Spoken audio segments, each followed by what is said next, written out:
Então, sobre essa sua pergunta, o teu final contradiz a tua primeira questão, que a sua afirmação de que o time taticamente foi mal no jogo, mas eu prefiro um time que está um pouco mais cansado e mais ajustado do que um time descansado e desajustado.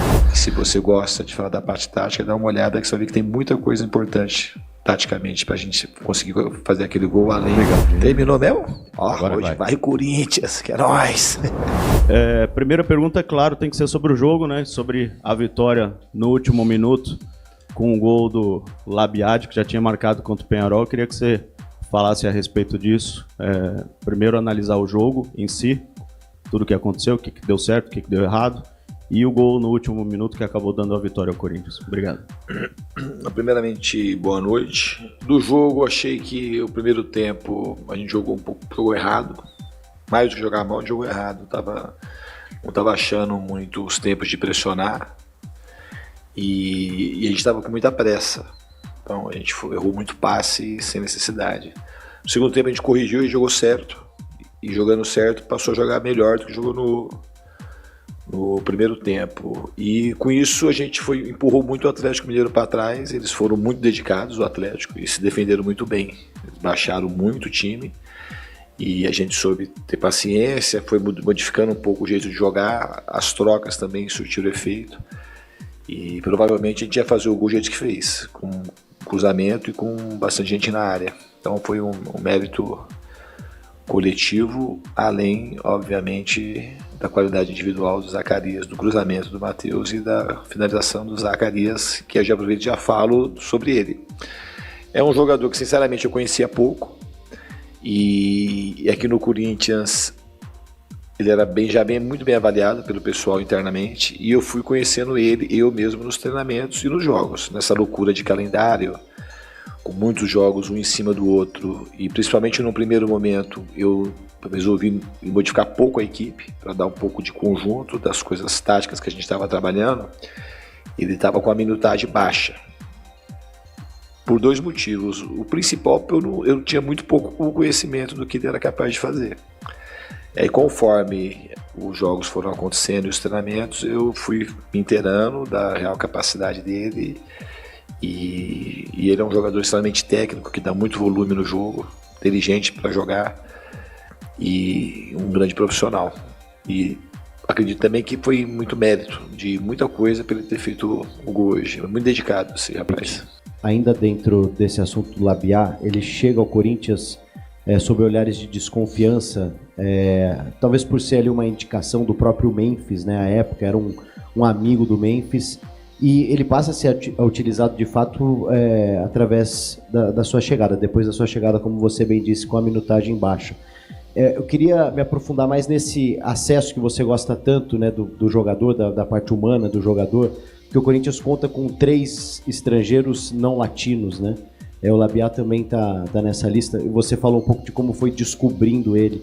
Como é que é esse acesso para você? Acaba sendo até uma novidade no futebol brasileiro, né? Nos últimos tempos, esses estrangeiros europeus, o Labiá do Marrocos, mas que jogou muito tempo na Europa também. Como é que é esse acesso, essa parte humana também com relação a esses jogadores? Eu acho que o ser humano ele é universal. Todo mundo tem um coração, um cérebro, tem medo, tem alegria. E isso eu encontro com muita facilidade em todos os 3 que você disse. O Memphis, de origem acho que paganesa, mãe holandesa, e o Labiá marroquino, de origem árabe, e o Jesse, eu acho que ele é de origem inglesa mesmo, britânica. Mas eles todos são muito parecidos conosco, no sentido de que precisa de ajuda, que está numa terra estranha, que você precisa se aproximar. Acho que a vontade, o desejo de se aproximar e de ajudar, ele supera muitas fronteiras do próprio idioma. Eu acho que eles se sentiram acolhidos. Eu gosto muito de fazer, de fato, essa aproximação. O Labiá até um pouco mais fácil, porque ele fala o português bem, porque ele jogou em Portugal, acho que 2 temporadas. E o mais importante, eu acho que os 3 são pessoas que têm um coração, nesse sentido, muito parecido com o nosso latino. Não são pessoas minimamente frias, como a gente poderia imaginar. São pessoas que têm um coração aquecido e estão cada vez mais à vontade dentro do Corinthians. Diniz aqui, Rafael Esgrilles, Energia 97. É claro que o torcedor veio hoje para ver aí a última atuação do Corinthians em casa antes da Copa do Mundo, mas veio com a expectativa de ter o Memphis Depay em minutos, ele joga por 30 minutos, e eu queria que você utilizasse sempre a sinceridade, como você sempre faz.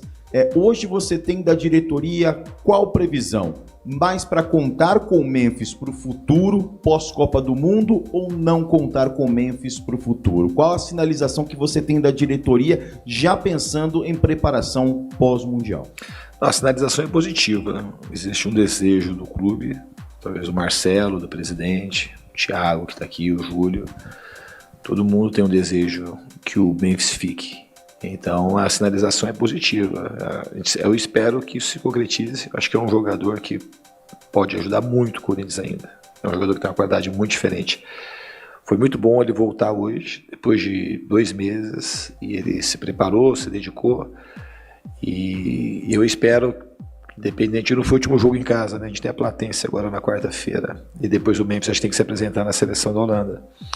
Mas eu espero que quando a gente voltar, que ele volte conosco para nos ajudar na sequência, não só dessa temporada, mas no devir aí dos próximos anos. Fernando aqui, tudo bem? Rodrigo, aqui ó, no fundo, Rodrigo Vessone, tudo bem? Naquelas valências normais de um jogo, taticamente eu achei que seu time, que o Atlético foi melhor que o seu time de maneira geral. Fisicamente, você tinha poupado os caras na quinta, eu achei que ia estar melhor também fisicamente. Animicamente, eu também achei que ia estar um pouco melhor. E até individualmente, ninguém parecia estar com a estrela do jogo, ninguém pareceu ter feito um grande jogo, assim. É uma análise muito corneta, ou você entende que esse foi um jogo do seu time em si, que você, de maneira geral, você não gostou? E uma outro lado que eu queria que você comentasse, mais um jogo baliza 0, seu time não tomou nenhum gol aqui em casa construído pelo adversário, né? Os únicos 2 gols tomados desde que você veio, um foi contra do Mateuzinho, o outro o Ranieri perdeu a bola. Já são 7, 8 jogos e ninguém construiu uma jogada de gol aqui dentro ainda. Queria que você pudesse falar sobre isso também. Então, sobre essa sua pergunta, o teu final contradiz a tua primeira questão, que é a sua afirmação de que o time taticamente foi mal. A parte tática do jogo, ela parte da parte ofensiva e a parte defensiva. Então, defensivamente, pela sua análise, o time foi muito bem e foi muito bem de fato mesmo. Então, por aí, a gente já tinha 50% do trabalho resolvido, dividindo a defesa e ataque. E acho que no primeiro tempo a gente taticamente foi mal e apressado, como eu disse na minha primeira análise. Mas eu acho que no segundo tempo, taticamente, a gente jogou muito bem. A gente ofereceu pouco contra-ataque para eles não chegaram no gol, a gente ficou com a bola uma parte do tempo. E eles dificultaram muito, por conta deles terem baixado muito a marcação. Eu acho que no primeiro tempo, taticamente, eles jogaram melhor que a gente. Então, na questão do jogo, da proposta que eles tinham, do que eles tentaram fazer, eles foram mais felizes. No segundo tempo, eu acho que não. Então, assim, eu discordo um pouco da tua análise tática. Tecnicamente, a gente errou a gente teve alguns momentos que a gente teve dificuldade. O campo hoje ele estava diferente também, por conta das chuvas, ele estava mais escorregadio, a gente errou com mais passes e domínios que a gente normalmente erra. E em relação a gente não tomar gol, é uma coisa importante, que eu acho que é mérito muito dos jogadores compreenderem que a gente precisa se dedicar muito para a gente defender bem. Hoje, se a gente defende mal, a gente não teria vencido o jogo. Podia ter empatado, podia ter perdido, porque a gente só ganhou o jogo porque a gente precisou fazer um gol só, pela insistência que o time teve na final da partida. E foi um gol, já que você falou da parte tática, um gol que teve muito conteúdo tático. A gente teve paciência para circular a bola de um lado para o outro, a gente triangulou pelo lado, a gente preencheu a área, a gente estava com o rebote preenchido. Então esse lance, taticamente, foi um lance que, se você gosta de falar da parte tática, dá uma olhada que você vai ver que tem muita coisa importante taticamente para a gente conseguir fazer aquele gol, além da primazia do arremate do Zacarias. Diniz, aqui, boa noite, aqui Henrique Vilhós, Central do Chimão.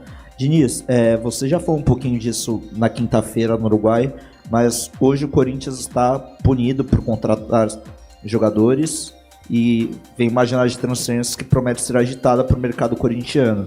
muitos jogadores que atraíram olhares europeus já no início da temporada, Yuri Alberto, André, Breno Bidon, entre outros que podem vir a atrair, o próprio Mateuzinho já foi citado sobre isso, você já respondeu sobre ele em uma outra coletiva.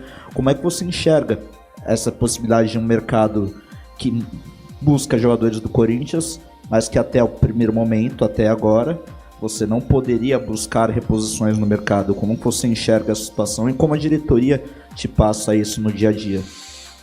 Então, eu já falei isso, acho que na coletiva passada. O nosso maior prêmio nessa janela vai ser a manutenção do time. E se a gente for contratar, a gente vai contratar poucos jogadores. A gente tem um elenco muito bom e tem até gente até demais. E uma característica muito marcante do meu trabalho é o baixo índice de lesão. Hoje, por exemplo, a gente não tem ninguém no DM, está todo mundo à disposição. Então hoje teve 5 jogadores que não deu para incluir na lista de relacionados. Então o maior ganho da nossa janela vai ser a manutenção e com a possibilidade de uma outra contratação. Eu fiquei sabendo por agora da questão do transfer ban, mas também acho que é uma coisa que para frente a gente vai acabar solucionando. Diniz, aqui Vitor Scaroli do GE, boa noite.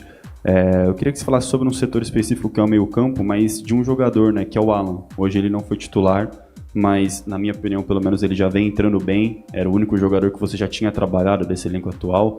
E queria que você falasse mais um pouco do Alan e também dessa função, né? Porque me parece que está muito claro que Raniel, Breno Bidon e Garro são titulares, vão iniciar praticamente todos os jogos, mas contra o Botafogo foi o Carrijo, hoje voltou a ser o André e numa dessas você tem o Alan também que vem entrando bem, né? Queria que você falasse um pouco desse jogador também. Obrigado. Não, foi muito bom se perguntar sobre o Alan, porque o Alan é um jogador que eu conheço bem, de fato. Ele trabalhou comigo em 2019, vindo do Liverpool, tinha jogado a temporada na Alemanha e vindo do Liverpool, mas ele era um jovem, uma promessa, que ele foi muito bem comigo em 2019, e aí isso facilitou para que ele fosse para o Atlético Mineiro, foi muito bem também no Atlético.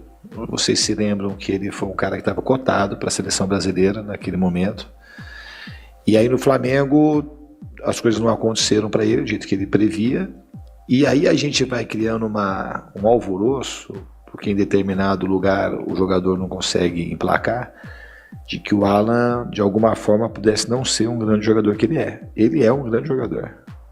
Ele é um jogador que tem muita qualidade técnica, é um jogador que tem muita boa aptidão física, gosta de jogar, gosta da bola, que tem passe longo, sabe mexer a bola como poucos volantes, camisa 5, não só aqui no Brasil, mas no mundo.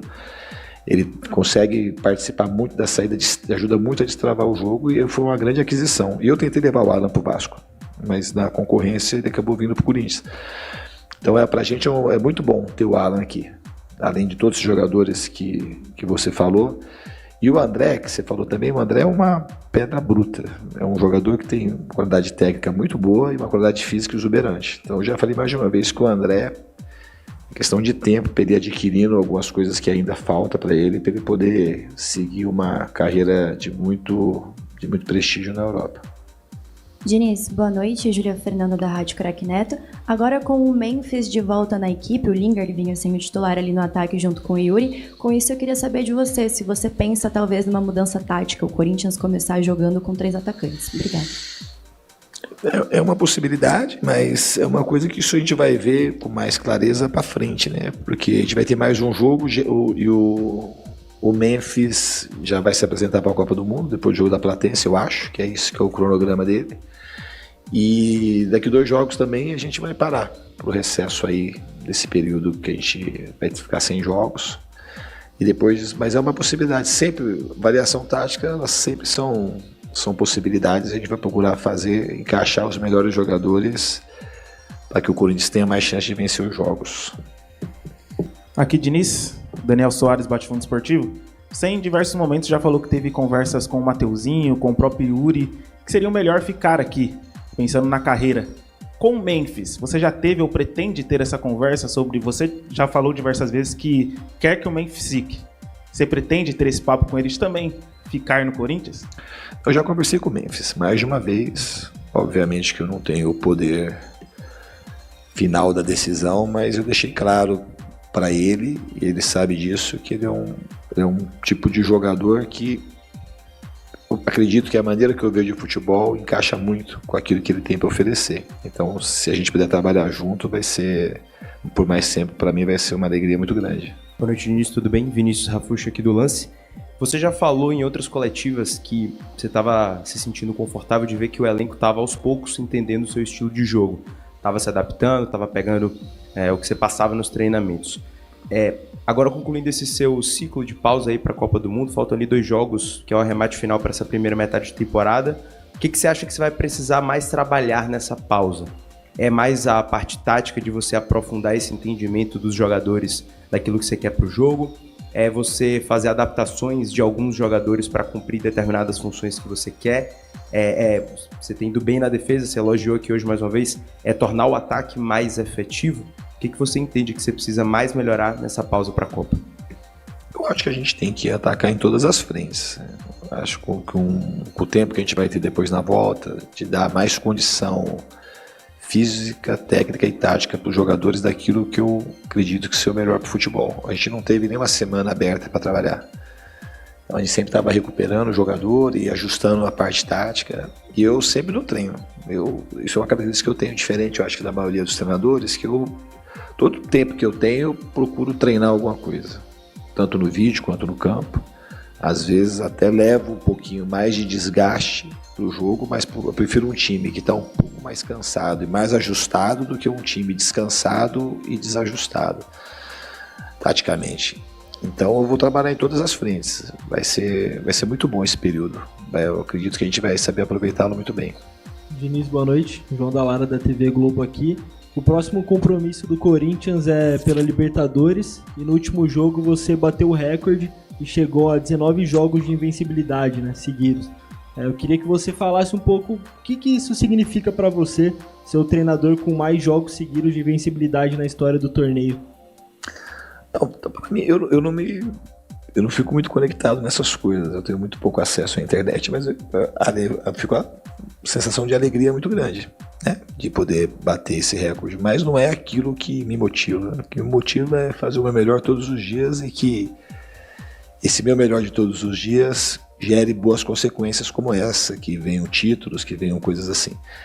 Minha vida é uma vida muito simples de se encarar. Eu acho que eu sou um cara que joguei futebol durante muitos anos para aprender a ser técnico. Já falei isso mais de uma vez. Então a minha alegria é poder oferecer o meu melhor para poder que o futebol seja um veículo para mudar a vida dos jogadores, daqueles que jogam e das pessoas que assistem. Então as coisas que advêm disso, elas quando vêm e acontecem assim, de maneira positiva, é um plus, é uma alegria adicional. Mas a alegria principal é essa vocação que eu tenho, esse amor que eu tenho para fazer o que eu faço. Obrigado, Diniz. Terminou mesmo? Agora Hoje vai Corinthians, que é nóis!